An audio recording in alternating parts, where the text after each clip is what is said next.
உயர்ந்தவர், உமக்கு மேல் ஒருவரும் இல்லையே. எல்லோருக்கும் மேலாக உயர்ந்தவர், உமக்கு மேல் ஒருவரும் இல்லையே. அல்லேலூயா, அல்லேலூயா, அல்லேலூயா, ஆமென். அல்லேலூயா, அல்லேலூயா, அல்லேலூயா, ஆமென். ஒருவரால் சிருஷ்டிக்கப்படாமலே தாமாக என்றென்றும் இருப்பவர், ஒருவரால் சிருஷ்டிக்கப்படாமலே தாமாக என்று. இப்போதும் கூட 2 ராஜாக்கள் புஸ்தகத்தில் நாம் ஒரு பகுதியை வாசித்து அதை தியானம் பண்ணுவோமாக. இந்த வேத வாக்கியங்கள் நமக்கு மிகவும் பிரயோஜனமானவை. நாம் கர்த்தருக்குள்ளாக எப்படி நல்ல ஒரு ஆசீர்வாதமான வாழ்க்கையை, பரிசுத்த ஆவியிலே நிறைந்து ஆவிக்குரிய ரீதியில் பலப்பட்ட ஒரு வாழ்க்கையை, எப்படி ஒரு ஜெயமான வாழ்க்கையை வாழ்ந்து பிசாசோடைய பிடியில் இருக்க ஆத்மாக்களை நாம் மீட்டு கொள்வது என்று அதையெல்லாம் சொல்லுகிறதாய் இந்த வசனங்கள் இருக்கின்றன. நமக்கு இந்த வேத வாக்கியம்தான் வெளிச்சமாக இருக்கிறது. அந்த வெளிச்சத்தில் நாம் நடக்க வேண்டும். இப்பொழுதும் கூட ஒரு சிறு பகுதியை நாம் வாசிக்கலாம். 2 ராஜாக்கள் 2வது அதிகாரம் 23 முதல் கடைசி வரை வாசிக்கிறேன். அவன் எரிகோவை விட்டு பெத்தேலுக்கு போனான். அவன் வழி நடந்து போகையில் பிள்ளைகள் பட்டணத்திலிருந்து வந்து அவனை பார்த்து, மொட்டை தலையா ஏறிப்போ, மொட்டை தலையா ஏறிப்போ என்று சொல்லி நிந்தித்தார்கள். அப்பொழுது அவன் திரும்பி அவர்களை பார்த்து கர்த்தரின் நாமத்தினாலே அவர்களை சபித்தான். உடனே காட்டிலிருந்து 2 கரடிகள் புறப்பட்டு வந்து அவர்களில் 42 பிள்ளைகளை பீறி போட்டது. அவன் அவ்விடத்தை விட்டு கர்மேல் பர்வதத்திற்கு போய் அங்கே இருந்து சமாரியாவுக்கு திரும்பினான். பாருங்கள், எலியா ஆரம்பித்தது கில்காலில், அங்கேருந்து பெத்தேலுக்கு போய், அங்கேருந்து எரியோவுக்கு போய், அங்கேருந்து யோர்தான் நதிக்கு போய், யோர்தான் நதியில் அக்கறைப்பட்ட பின்பு அங்கே எலியா எடுத்துக்கொள்ளப்படுகிறான். எலிசா அவனுடையத்திலிருந்து விழுந்த அந்த சால்வை ரொம்ப முக்கியம். நீங்கள் இஸ்ரவேல் தேசத்து பழக்க வழக்கங்களை பார்த்தீங்கன்னாக்கா, சால்வையை கொண்டு போய் தன்னுடைய சால்வையை யாராவது அடுத்தவங்க மேலே போட்டால் என்னுடைய அதிகாரத்தெல்லாம் நான் உனக்கு கொடுக்குறேன்னு அர்த்தம். அதுபோல் எலியா எலிசா மேலே சால்வையை போட்டான். அவன் ஏர் ஓட்டிக்கிட்டு இருக்கும்போது சால்வையை போட்டான். அதனால் எலிசா உடனே தன்னுடைய வேலையெல்லாம் விட்டுட்டு, குடும்பத்தை விட்டுட்டு அவன் எலியாவை பின்பற்றுறான். இப்போ 2 மடங்கு ஆசீர்வாதம் வேணும்னு கேட்டான். இந்த சால்வையும் அது ஏதோ ஒரு விதத்தில் லிங்க் ஆகிருக்கு பார்த்தீங்களா. அங்கே எலியாக்கிட்டேருந்து விழுந்த சால்வை எடுத்து முறுக்கி, எலியாவின் தேவன் எங்கே என்று சொல்லி யோர்தானை அடிக்க 2ஆக பிளந்ததுன்னு. இங்கே பாருங்கள், இந்த எலிசா எரியோவிலிருந்து பெத்தேலுக்கு போய் கொண்டிருக்கிறான். என்ன நடந்தது?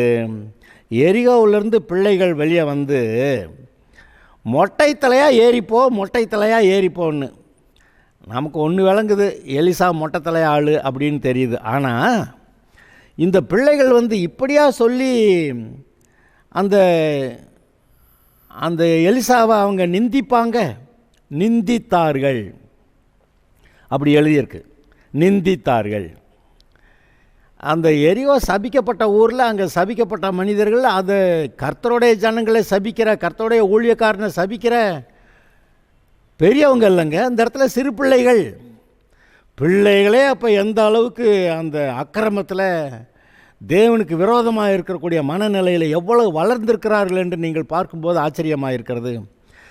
ஆனாலும் அந்த கூட்டத்தில் கூட ஒரு சிலர் ரட்சிக்கப்பட்டிருக்கிறாங்க.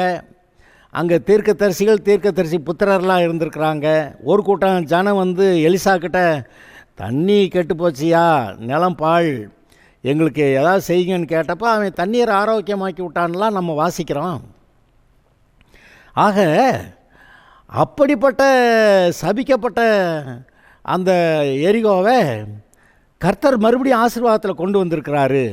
ஆனாலும் அங்கே இருக்கக்கூடிய மக்கள், மீதி ஆட்கள்லாம் எப்படி பொல்லாதவர்களாக இருந்தார்கள் என்று நீங்கள் பாருங்கள். இந்த சோதோம் கொமரா எப்படி ஒரு பொல்லாத பட்டணமாக இருந்தது. அங்கே லோத்து தவிர வேறு ஒருவரும் அங்கே காப்பாற்றப்படுவதற்கு அங்கே ஒருவரும் இல்லை. அதனால் லோத்தையும் குடும்பத்தையும் காப்பாற்றுவதற்காக கர்த்தர் அங்கே தூதர்களை அனுப்புகிறார். இப்படி எவ்வளவு சபிக்கப்பட்ட இடமா இருந்தாலும் அங்கே இருந்து யாரையாவது காப்பாற்ற முடியுமா என்று பார்த்து அங்கே காப்பாற்றப்படுவதற்கான ஆட்கள்கிட்ட போய் கர்த்தர் பேசுகிறாரு, ஆட்களை கூட்டி வர்றாரு. இதெல்லாம் நமக்கு தெரிகிறது. இங்கே என்ன நடந்துருச்சு? இந்த பிள்ளைங்க அவனை நிந்தித்தார்கள். மொட்டை தலையாக ஏறிப்போ என்று சொல்லி நிந்தித்தார்கள். அப்பொழுது எலிசா திரும்பி பார்த்து கர்த்தருடைய நாமத்தினாலே அவர்களை சபித்தான். பொதுவாக இதை கர்த்தருடைய ஊழியக்காரர்கள் இப்படி செய்ய மாட்டாங்க. தனக்கு விரோதமாக யார் என்ன பேசினாலும் அதெல்லாம் கேட்டுக்கொண்டு சகித்து கொண்டு போகிறது தானே கர்த்தருடைய ஊழியக்காரருடைய வழக்கம். அங்கே எரியோவில் எலிசாவை நிந்தித்த அந்த பிள்ளைகளை எலிசா உடனே சபித்தான். அப்பொழுது காட்டிலிருந்து 2 கரடிகள் வந்து அங்கே 42 பிள்ளைகளை பீறி போட்டதுன்னு நீங்கள் வாசிக்கிறீங்க. அது வந்து ஒரு வினோதமான ஒன்றாக தெரியலாம். ஆனால் அந்த அந்த மக்கள் வந்து தங்களை அந்த பாவத்தில், அந்த சாபத்தில், அந்த அக்கிரமத்தில் அவர்கள் உறுதியாய் இருந்து விட்டார்கள் என்பதை நீங்கள் யோசித்து பார்க்க வேண்டும். நான் உங்கள்கிட்ட சொல்லியிருக்கிறேன், ஒருவேளை இந்த மனுஷன் தன்னுடைய 70வது வயதில் அவன் ரட்சிக்கப்படுவான்னு கர்த்தருக்கு தெரிஞ்சால் அவன் 59வது வயதில் அவனை எடுக்க மாட்டார். அவன் பெரிய சிக்கலில் கிடந்தால் கூட அந்த 59வது வயதில் அவனை காப்பாற்றி விடுவார். என்னுடைய வாழ்க்கையில் நான் அனுபவித்திருக்கிறேன். நான் ரட்சிக்கப்படுறதுக்கு முன்னாடி 2 அல்லது 3 இடங்களில் நான் செத்து இருந்திருக்கணும். ஆனால் அந்தந்த இடங்களில் அற்புத விதமாக நான் காப்பாற்றப்பட்டிருந்திருக்கிறேன். எனக்கு அப்போது தெரியாது. ரட்சிக்கப்பட்டு சில வருஷங்கள் கழித்து தான் நான் யோசித்து பார்க்குறேன், நம்ம ரட்சிக்கப்பட்டதுக்கு முன்னாடி அந்த டைம்லலாம் நம்ம செத்து இருந்திருக்கணுமே. ஆனால் ஏற்ற உதவி சரியான நேரத்தில் வந்தது, எப்படியோ காப்பாற்றப்பட்டிருக்கிறோம் அப்படியெல்லாம் நினச்சி பார்த்துருந்துருக்கிறேன். அதுபோல் இங்கே பாருங்கள், 70வது வயதில் ஒரு மனுஷன் ரட்சிக்கப்படுவேன், அவருக்கு தான் தெரியுமே எல்லாமே, ஆதி முதல் அந்த வரைக்கும் எல்லாம் தெரியும். இவன் 70வது வயதில் ரட்சிக்கப்படுவேன்னா 59வது வயதும் சரி, 60, 70, 60, 69 வரைக்கும் அந்த ரட்சிக்கப்படுற அந்த டைம் வரைக்கும் அவனுக்கு கர்த்தர் பாதுகாப்பு கொடுக்குறார். இங்கே பாருங்கள், யாக்கோபு அவன் பதான் அராமில் அங்கே போய் தங்கியிருக்கிறான். அங்கே அந்த 2 பெண்களை திருமணம் செய்கிறான். அவன் கர்த்தரை ஆராதிக்கிறவனாக இருந்தாலும் கூட அவனுடைய வாழ்க்கையில் ஒரு ஒழுக்கமெல்லாம் இல்லை. தன்னுடைய மனைவிகள் வந்து வேறு ஆராதனையில் இருக்கிறாங்கன்னாலும் ஒன்றும் செய்ய முடியல. லாபான் மாமனார் இருக்கிறான், அவனை எதிர்த்துக்கிட்டு என்ன பேசுகிறதுன்னு சொல்லி பேசாமல் இருந்துட்டான். ஆனால் 20 வருடங்கள் கழித்து திரும்பி வரும்போது பெரிய ஆபத்து. அப்போ தான் உண்மையாக கர்த்தர்கிட்ட மனம் திரும்புகிறான். கர்த்தரும் கூட இன்னுமே உனக்கு பேர் யாக்கோபு இல்லை, நீ இஸ்ரவேல்னு சொல்லி, யாக்கோபு எத்தனை பேரெல்லாம் உனக்கு ஆகாது, நீ இஸ்ரவேல் அப்படி சொல்லி அவனுக்கு பேர் வச்சு, அதற்கு பிறகு தான் அந்த யாக்கோபு பல சூழ்நிலைகளில் உண்மையான மனம் திரும்புதலை அவன் கண்டிருக்கிறான். நான் யோசிப்பேன், ஆபிரகாமின் தேவனு, ஈசாக்கின் தேவனு, யாக்கோபின் தேவனும்னு அவர் தன்னை பற்றி சொல்லும்போது, யாக்கோபு எத்தனுடைய தேவனா, இது என்னையா கணக்கு அப்படின்னு நான் யோசிப்பேன். ஆனால் அந்த 20 வருடங்களுக்கு பிறகு அவன் சந்தித்த சூழ்நிலைகளிலே அவன் உண்மையான மனம் திரும்புதலை அவன் பெற்றுக்கொண்டு அவன் கர்த்தருடைய ஆசீர்வாதத்தை சுதந்திரித்திருக்கிறான். எப்படி? ஆபிரகாம், ஈசாக்கு, யாக்கோபின் தேவன் என்று கர்த்தர் தன்னை பற்றி சொல்லிக் கொள்ளுகிற அளவுக்கு இவன் மனம் திரும்பி இருந்திருக்கிறான். சரி, இங்கே இப்போ கர்த்தர் சொல்கிறாரு, இன்றைக்கி உங்களுக்கு விரோதமாக யாராவது ஏதாவது பேசுனா செஞ்சால் உடனே ஒன்றும் கோவப்படாதீங்க, ஒன்றும் சபிச்சிடாதீங்க அப்படின்னு சொல்கிறாரு. சபிக்க வேண்டான்றாரு. இங்கே எலிசா அந்த பிள்ளைகளை சபிச்சிட்டான்னு நம்ம பார்க்குறோம்.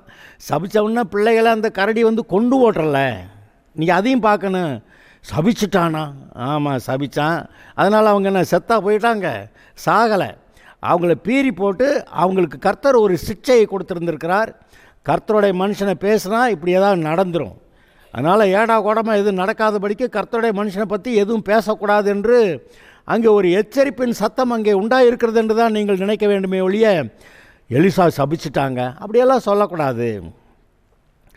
இங்கே நான் உங்களுக்கு சொல்லுகிறேன், மத்தேயு 5வது அதிகாரத்தில் 34வது வசனம் முதல், நான் உங்களுக்கு சொல்லுகிறேன், பரிச்சேதம் சத்தியம் பண்ண வேண்டாம், வானத்தின் பேரில் சத்தியம் பண்ண வேண்டாம், அது தேவனுடைய சிங்காசனம், பூமியின் பேரில் சத்தியம் பண்ண வேண்டாம், அது அவருடைய பாதபடி, எருசலேமின் பேரிலும் சத்தியம் பண்ண வேண்டாம், அது மகாராஜாவுடைய நகரம், உன் சிரசின் பேரிலும் சத்தியம் பண்ண வேண்டாம், அதன் ஒரு மயிரையாவது வெண்மையாக கற்பாக்க உன்னால் முடியாதே, உள்ளதை உள்ளதென்றும் இல்லதை இல்லதென்றும் சொல்லுங்கள், இதற்கு மிஞ்சினது தீமையினால் உண்டாயிருக்கும்.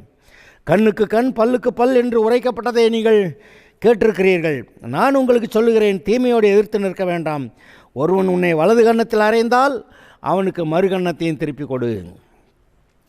இப்படி தான் போதனை வருது. அவன் அடித்தானா திரும்பி இன்னொரு கன்னத்தை கூட கொடு.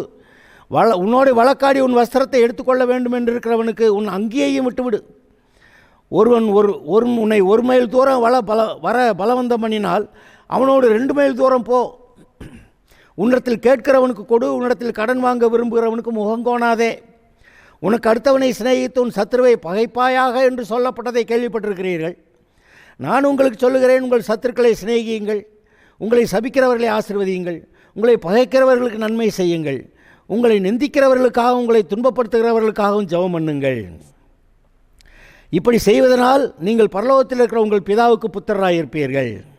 அவர் தீயோர் மேலும் நல்லோர் மேலும் தமது சூரியனை உதிக்க பண்ணி நீதியுள்ளவர்கள் மேலும் அநீதியுள்ளவர்கள் மேலும் மழையை பெய்ய பண்ணுகிறார்.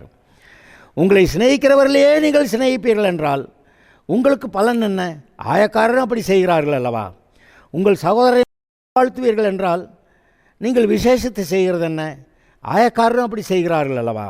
ஆகையால் பரலோகத்தில் இருக்கிற உங்கள் பிதா பூரண சர்க்குணராக இருக்கிறது போல நீங்களும் பூரண சர்க்குணராக இருக்க கடவீர்கள். இந்த பகுதியை வாசிக்கும் போது என்ன தெரியுது? உண்மையாக இருங்க, சும்மா இப்படி அப்படியே சத்தியம் பண்ணிக்கிட்டு இருக்காதீங்க, தீமையோடு எதிர்த்து நிற்காதீங்க. ஒரு கன்னத்தில் அரைஞ்சா இன்னொரு கன்னத்தையும் காட்டிட்டு தப்பிச்சு ஓடி போயிருன்றாரு. 1 மைல் தூரம் வர பலவந்தம்னா 2 மைல் தூரம் கூட போயிரு. வம்பு இழுத்துறாத, சண்டை ஓட்டுறாத. உங்களுடைய சத்துருக்களை சிநேகித்து அப்படின்னு எழுதியிருக்கு. ஆனால் நான் உங்களுக்கு சொல்கிறேன், சத்துருக்களை சிநேகியுங்கள். அப்படி செய்யலைன்னா நீங்கள் என்னத்தை விசேஷமாக செய்கிறீங்க? ஆயக்காரரும் அப்படித்தானே செய்கிறாங்க, பாவிகளும் அப்படித்தானே செய்கிறாங்க. அப்படியானா நீங்கள் விசேஷத்தை செய்கிறது என்ன? உங்களுடைய சத்துருக்களை நீங்கள் சிநேகித்து அவர்களுக்காக துன்பப்படுத்துகிறவர்களுக்காக ஜெபம் பண்ணுங்கள். உங்கள் சகோதரை மாத்திரம் வாழ்த்துவீர்கள் என்றால் நீங்கள் விசேஷத்தை செய்கிறது என்ன? ஆயக்காரரும் அப்படி செய்கிறார்கள் அல்லவா? ஆதலால் நீங்கள் உங்களுடைய பரலோக பிதா பூரண சர்க்குணராக இருக்கிறது போல நீங்களும் பூரண சர்க்குணராக இருங்கள். என் பாஸ்டர் இப்படி தானே எழுதியிருக்கு, எலிசா எப்படி சபிக்கலாம்? ஒரு கேள்வி வருகிறது. ஆனால் அந்த சிறு பிள்ளைகளுக்கு அது ஒரு சிக்ஷை என்று நீங்கள் அதை கண்டீர்களானால் அப்போ சரியாக விளங்கும். அது சிறு பிள்ளைகளாக இருக்கும்போதே, பெரிய மனிதர்கள் என்று அங்கே எழுதலை, சின்ன பிள்ளைகளாக இருக்கும்போதே கர்த்தருடைய மனுஷனுக்கு விரோதமாக அவங்களுடைய இருதயம் எவ்வளவு கடினப்பட்டிருந்தா மொட்டை தலையாக ஏறிப்போன்னு சொல்லுவாங்க. ஆனால் கர்த்தர் அந்த சிறு பையங்களை சிநேகித்து அன்பு கூர்ந்து அவர்கள் மனம் திரும்புவதற்கு ஒரு வாய்ப்பு கொடுக்கறதற்காக அங்கே ஒரு சிக்ஷையை ஏற்படுத்தி இருந்திருக்கிறார். அந்த சாபத்தில் அவர்கள் செத்து போகவில்லை. எலிசா சபித்த அந்த சாபத்தில் அவர்கள் செத்து போகவில்லை. அந்த எலிசா தான் அந்த ஊர் மக்கள் நல்லா இருக்கட்டும்னு தண்ணீரை ஆரோக்கியமாக்கி அந்த நிலப்பாழையை நீக்கி அங்கே ஆசீர்வாதமாக ஆக்கி விட்டான். இப்படி ஆசீர்வாதமாக ஆக்கிய அந்த மனுஷனுக்கு விரோதமாக இந்த பிள்ளை அப்படி பேசினான். அப்புறம் அதுக்கு நிச்சயமாக ரட்சிக்கப்படவே முடியாது, துன்மார்க்கராக துரோகிகளாக இருப்பாங்க. ஆனால் கர்த்தர் இந்த இடத்துல அவர்களை சிக்ஷித்திருக்கிறார்னா அதுக்கு மேலே அதெல்லாம் அங்கே எழுதலை. அவர் தண்டிச்சிருக்கிறார்னா அந்த பிள்ளைகளை கொன்றிருப்பார். ஆனால் சிக்ஷித்திருந்திருக்கிறாருங்கிறதுனால தான் அந்த 2 கரடிகளை அவர்களை காயப்படுத்தின அப்படிங்கிறதோட நீங்கள் பார்க்குறீங்க. பீறி போட்டது. அதன் பிறகு அவ்விடத்தை விட்டு கர்மேல் பருவத்திற்கு போய் அங்கே இருந்து சமாரியாவுக்கு திரும்பி போனான். இந்த எலிசாவுடைய ஊழியங்கள் அந்த 10 கோத்திரத்து இஸ்ரவேல் ஆகிய அந்த பகுதியில் இருந்தது. அங்கே இருந்த ராஜா சமாரியாவில் தலைநகராக வச்சு அங்கே இருக்கிறான். அந்த சமாரியா பற்றி உங்களுக்கு நல்லா தெரியும். அது என்ன தெரியும்? அங்கே அந்த அசீரியா ராஜா இஸ்ரவேலரை சிறைப்பிடித்துட்டு போய் சமாரியாவில் இருந்த ஆட்கள்லாம் சிறைப்பிடித்து கொண்டு போயிட்டு அங்கே இருந்த ஆட்களை கொண்டு வந்து சமாரியாவில் குடியேற்றினா. அவங்க கர்த்தரையும் ஆராதிப்பாங்க, அவங்க வழக்கத்தின்படி அவங்க தெய்வங்களையும் ஆராதிப்பாங்க. அவங்க சமாரியர்கள் சபிக்கப்பட்டவர்கள், இவங்களாம் நமக்கு ஆகாது என்று சொல்லி இஸ்ரவேலர் அந்த வழியாக கூட போக மாட்டாங்க. ஆனால் கர்த்தர் என்ன பண்ணாராம்? இயேசு சமாரியா வழியாக போகணும்னு போய் அங்கே தாகமாக இருந்தபோது தண்ணீர் கிணற்றண்டையில் இருந்து அங்கே ஒரு வேசி வருகிறாள், விபசாரத்தில் இருக்கிற ஒருத்தி வருகிறாள். அவகிட்ட பேசி, சமாரியிட்ட பேசவே கூடாது, ஆகாது, ஆனால் தண்ணீர் கொடுன்னு கேட்டு அவள் கொடுக்குற தண்ணியை குடிக்கிறேன்றாரு. இதெல்லாம் சரிப்படாத விஷயம். ஆனால் கர்த்தர் அப்படி செய்கிறாரு. ஏன்னா அன்றைக்கு நீங்கள் பார்த்தீங்கன்னா அவள் போய் நான் மேசியாவை கண்டேன், நீங்கள் வந்து பாருங்கள் அவர் தானா அப்படின்னு சொல்லி ஊரே கூட்டிகிட்டு வந்துட்டான். அப்பொழுது அந்த ஜனங்கள் சொல்கிறாங்க, நீ சொன்னது நிமித்தம் இல்லை, நாங்களே அவர் பேசுகிறத கேட்டு நாங்கள் அவர் மேசியான்னு கண்டுபிடிச்சிட்டோம் அப்படின்னு அவங்க சொல்கிறாங்க. ஆக எங்கெங்கே சபிக்கப்பட்ட சமாரியான்னு சொல்கிறோம். அந்த சபிக்கப்பட்ட சமாரியாவில் ஒரு அங்கேயும் பாருங்க ஒரு வேசி விபசாரத்தில் இருக்கிறவங்க. அவட்ட உன் புருஷனை கூட்டி வான்னா எனக்கு புருஷன் இல்லைன்றான். இல்லை உனக்கு 5 புருஷர்கள் இருந்தார்கள், இப்பொழுது இருக்கிறவனும் உனக்கு புருஷன் அல்ல அப்படி சொன்ன உடனே அவளுக்கு அவ்வளோதான் பல்ட்டி அடிச்சிட்டா. இவர் பேசுகிற ஆள் தீர்க்கதரிசியாவது இருக்கணும். அப்புறம் இவர் பேசுகிறத கேட்டு ஜீவத்தண்ணீர், நான் உனக்கு ஜீவத்தண்ணீரை கொடுப்பேன் அப்படியெல்லாம் சொன்னபோது, ஓஹோ இவர் மேசியாவான்னுட்டு, நீங்கள் அந்த மலையா இந்த மலையா, நாங்கள் இந்த மலையில் கர்த்தரை ஆராதிக்கிறேன்றோம், நீங்கள் எருசலேமில் இருக்க அந்த சியோன் மலையில் கர்த்தரை ஆராதிக்கணுங்கிறீங்க, அந்த பேச்சுக்கெல்லாம் போயிட்டா. அவர் என்ன சொல்கிறாரு? இந்த மலையும் இல்லை அந்த மலையும் இல்லை, எங்கும் கர்த்தரை கொள்ளுகிற காலம் வருகிறது, கர்த்தரை கொள்ளுகிறவர்கள் ஆவியோடு உண்மையோடும் கர்த்தரை தொழுது கொள்வார்கள் என்று சொல்லி அவளுக்கு ஏதோ விளங்க வச்சுட்டாரு. அவளுக்கு புரிஞ்சு போச்சு. அவள் போய் ஊர் ஜனங்கள்லாம் கூட்டி வந்து ஊர் ஜனங்கள் நிறைய பேர் ரட்சிக்கப்பட்டாங்க. கர்த்தர் 2 நாள் அங்கே தங்கியிருந்தார். இது என்ன நடக்கிறது? கர்த்தர் ஒரு கூட்டத்தை சபிச்சிட்டாருன்னா அது சபிக்கப்பட்டதாகவே இருக்கவில்லை. நீங்கள் நிம்ரோது காலத்தில் நினிவே பட்டணம் கட்டப்பட்டது. நினிவே, பாபேல், கல்னே, நினிவே, இன்னும் ஒரு சில பட்டணங்கள் அந்த அந்த மனுஷன் கட்டினது, நிம்ரோது கட்டினது. அந்த நினிவே பட்டணத்தில் மக்கள் ரொம்ப பொல்லாதவர்களாக சோதம் கோமரா மாதிரி இருந்துட்டாங்க. கர்த்தர் இவனை அனுப்பி, தீர்க்கதரிசி யோனாவை அனுப்பி போய் பிரசங்கத்தை பண்ணு அப்படின்னு. ஆனால் இவனுக்கு தெரியும் இவங்க மனம் திரும்பிடுவாங்க, கர்த்தர் இவங்களை அழிக்க மாட்டார், பின்னாடி 100 வருஷம் கழித்து இதே நினிவே பட்டணத்தார் இஸ்ரவேலை அழிக்க வருவாங்க.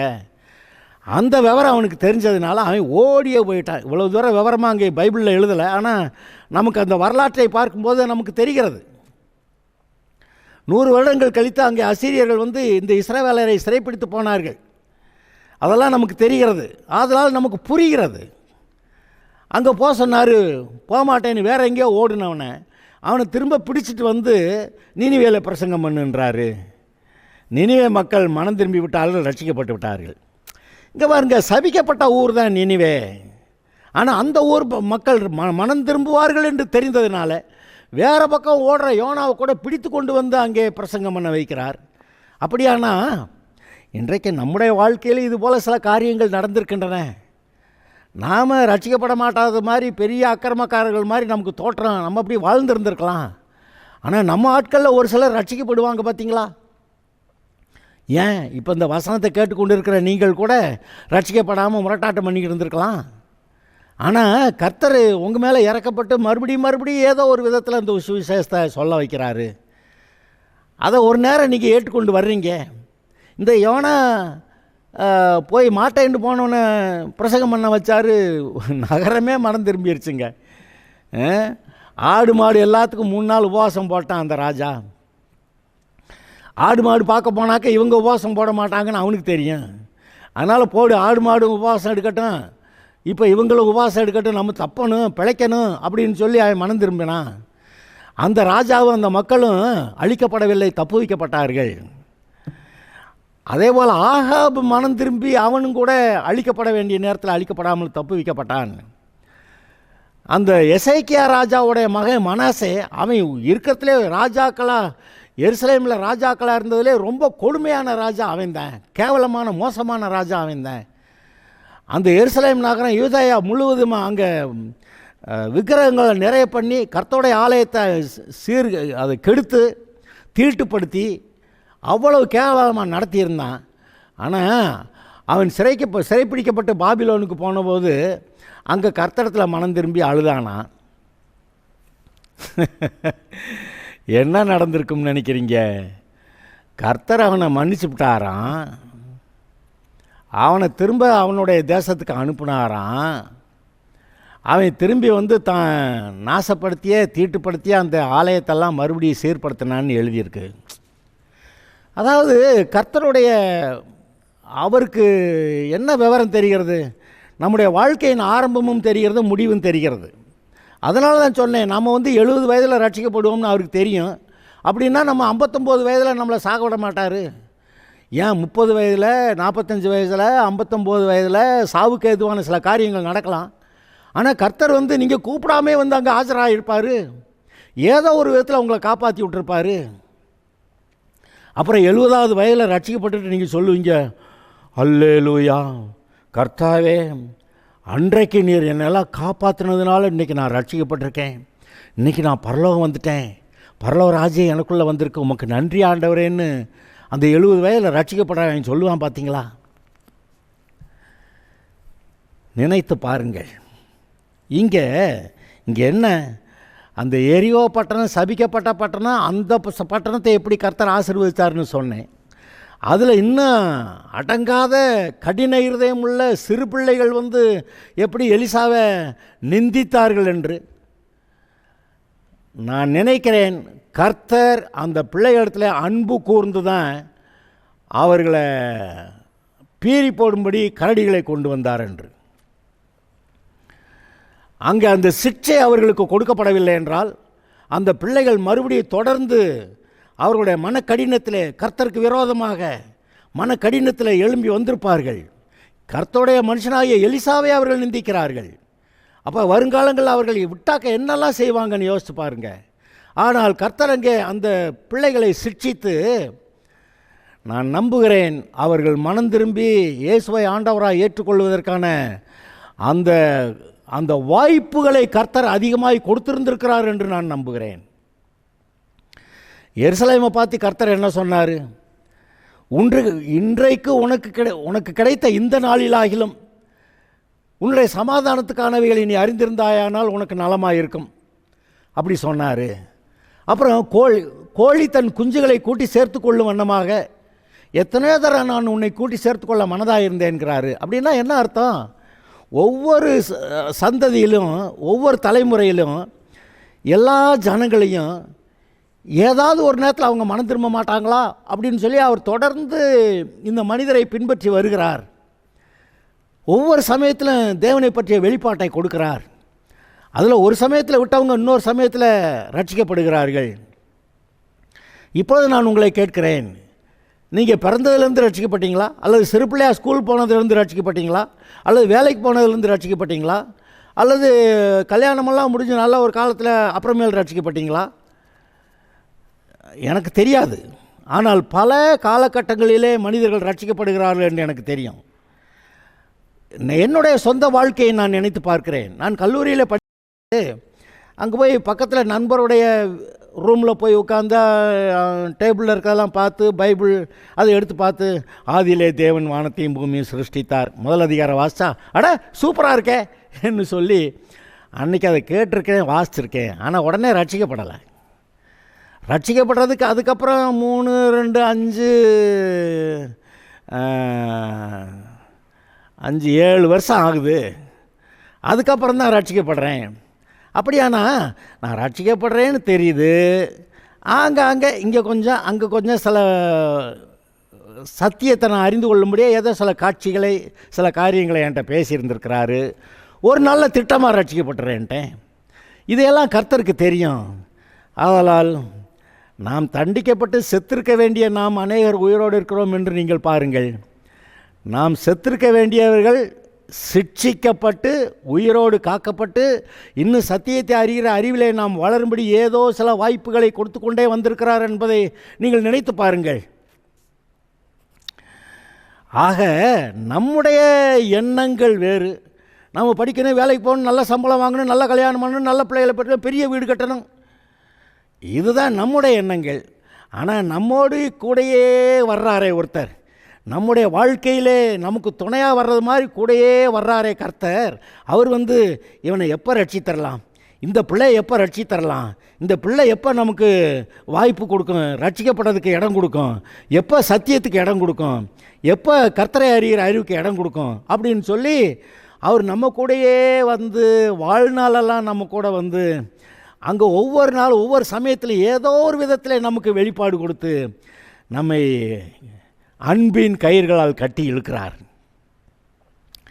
நீங்கள் அதை இன்றைக்கு நல்ல விசுவாசிகளாக இருக்கிறவர்கள் நீங்கள் உங்களுடைய வாழ்க்கையை பின்னிட்டு பார்த்து எந்தெந்த இடத்துல நீங்கள் செத்திருக்க வேண்டும் ஆனால் சாகாமல் காக்கப்பட்டிருக்கிறீர்கள், எந்த இடத்துல எல்லாம் ரொம்ப அழிந்து கேவலமாக போயிருந்திருக்கணும் ஆனால் அந்த இடத்துலலாம் அவ்வளோ கேவலமாக போகாமல் கர்த்தர் நம்மை காப்பாற்றி நமக்கு சாப்பாடு ட்ரெஸ் எல்லாம் கொடுத்து தங்க இடம் கொடுத்து நம்ம ஏதோ ஒரு விதத்தில் கொண்டு இப்பொழுது ரட்சித்திருக்கிறாரே, இப்பொழுது கர்த்தருடைய ராஜ்யத்துக்குள் நீங்கள் வந்திருக்கிறீர்களே, இந்த காரியங்களெல்லாம் ஆச்சரியமாக இல்லையா? ஆக உங்களை பற்றி நீங்கள் அறியாத அநேக காரியங்களை செய்திருக்கிறாரே, நீங்கள் அதை உங்களுடைய வாழ்க்கையை நீங்கள் கவனித்து பார்ப்பீர்கள் என்றால் கர்த்தர் உங்களுக்கு செய்த நன்மையை நீங்கள் பார்ப்பீர்கள். இங்கே எரிகோவில் இருக்கக்கூடிய அந்த மக்களை கர்த்தர் ஆசீர்வதிச்சார், தண்ணீரை ஆரோக்கியமாக்கினார்னு சொன்னேன். அது மட்டுமல்ல, இந்த எலிசா கர்த்தருடைய மனுஷனை நிந்தித்த பிள்ளைகளை கூட சிட்சித்து அவர்கள் ரட்சிக்கப்படுவதற்கு ஏற்ற காரியங்களை செய்திருக்கிறார் என்று சொல்லுகிறேன். அதுபோல் நம்முடைய வாழ்க்கையிலும் கர்த்தர் செய்திருக்கிறார், செய்து கொண்டிருக்கிறார். நம்முடைய குடும்பத்தார் ரட்சிக்கப்படாதிருந்தால் கூட அவங்களுக்கு இதுபோல் காரியங்களை செய்து கொண்டிருக்கிறார். நீங்கள் அவர்களுக்கு முன்பாக கர்த்தருடைய வெளிச்சமாக இருக்கும்படி கர்த்தர் உங்களை வைக்கிறார். இதெல்லாம் நீங்கள் அப்படி யோசித்து பாருங்கள், எவ்வளவு ஆச்சரியமான காரியம். கர்த்தருக்கு ஸ்தோத்திரம். கர்த்தர் நல்லவர், இரக்கமுள்ளவர், அன்புள்ளவர், தம்முடைய அன்பின் கயிறுகளால் கட்டி நம்மை இழுக்கிறார். நாம் அவருக்குள் வருவோமாக, அவரை பற்றி கொள்வோமாக, அவருடைய அன்பிலே நிலைத்திருப்போமாக, அவருக்கு பிரியமாய் நடக்க தீர்மானிப்போமாக. Okay, God bless you.